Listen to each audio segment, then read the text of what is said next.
ভারতে একের পর এক বিতর্কিত সিদ্ধান্তের মুখে ধর্মীয় সংখ্যালঘু মুসলিম সম্প্রদায়। মসজিদ ভাঙা, বিতর্ক কিংবা নামাজ পড়ার উপর বিধিনিষেধের পর এবার কোরবানির ঈদের আগেই মাথাচাড়া দিয়ে উঠেছিল গরু জবাইয়ের ওপর সম্পূর্ণ নিষেধাজ্ঞা। ভারতের দক্ষিণাঞ্চলীয় রাজ্য তামিলনাড়ুতে গরু জবাই সম্পূর্ণ নিষিদ্ধ করে রায় দিয়েছিল মাদ্রাজ হাইকোর্ট। কিন্তু এবার সেই রায়ের বিরুদ্ধেই কড়া চ্যালেঞ্জ ছুড়ে দিল থালাপতি বিজয়ের নেতৃত্বাধীন টিভিকে সরকার।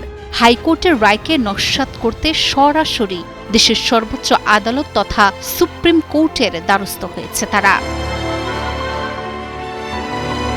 ঘটনার সূত্রপাত গত ২৭শে মে। তামিলনাড়ুর কট্টরপন্থী ও হিন্দুত্ববাদী রাজনৈতিক দল ইন্দু মাক্কাল কাচ্চির রাজ্য সাধারণ সম্পাদক সূর্যের এক আবেদনের প্রেক্ষিতেই বিতর্কিত রায়টি দেয় মাদ্রাজ হাইকোর্ট।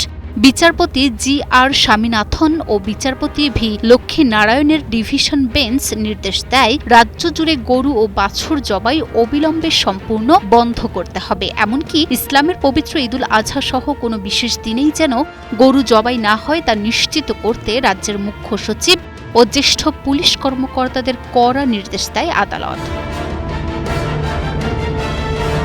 আদালতের এই রায় আসতেই যেন স্ফুলিঙ্গ ছড়িয়ে পড়ে থালাপতির রাজনৈতিক মহলে। আর এবার সেই রায়ের বিরুদ্ধে এক প্রকার যুদ্ধ ঘোষণা করল তামিলনাড়ুর থালাপতি বিজয়ের সরকার। ভারতীয় সংবাদ মাধ্যম এনডিটিভি জানিয়েছে, সুপ্রিম কোর্টের স্পেশাল লিভ পিটিশন দায়ের করেছে রাজ্য সরকার। বিজয় সরকারের সাফ কথা, মাদ্রাজ হাইকোর্ট নিজের এখতিয়ারের বাইরে গিয়ে কাজ করেছে। সম্পূর্ণ নিষেধাজ্ঞা জারি করে তারা আসলে রাজ্যের আইনসভার কাজে নগ্ন হস্তক্ষেপ করেছে।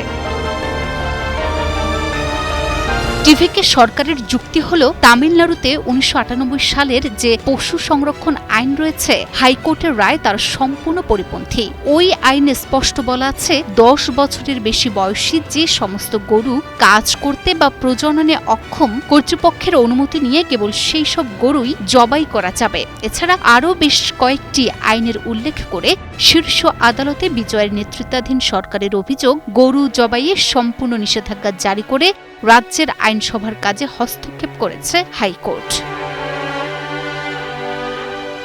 কিন্তু এরই মধ্যে সমালোচকরা প্রশ্ন তুলেছেন, রায়ের এতদিন পর তামিলনাড়ু সরকার হঠাৎ এই পদক্ষেপ নিল কেন? অবশ্য এই প্রশ্নের উত্তর দিয়েছে রাজ্য সরকার টিভিকে। বিলম্ব নিয়ে সমালোচনার জবাবে টিভিকের একটি সূত্র যুক্তি দিয়েছে, আইনি বিশেষজ্ঞদের সঙ্গে পরামর্শ করার জন্য আমাদের সময়ের প্রয়োজন ছিল। একদিকে যখন ভারতের বিভিন্ন প্রান্তে ধর্মীয় রীতিনীতির উপর আঘাত হানার অভিযোগ উঠছে দিল্লির বিরুদ্ধে, ঠিক তখনই দক্ষিণের রাজ্য তামিলনাড়ুতে কট্টরপন্থী এজেন্ডার সামনে দেয়াল হয়ে দাঁড়িয়ে গেল থালাপতি বিজয়ের সরকার।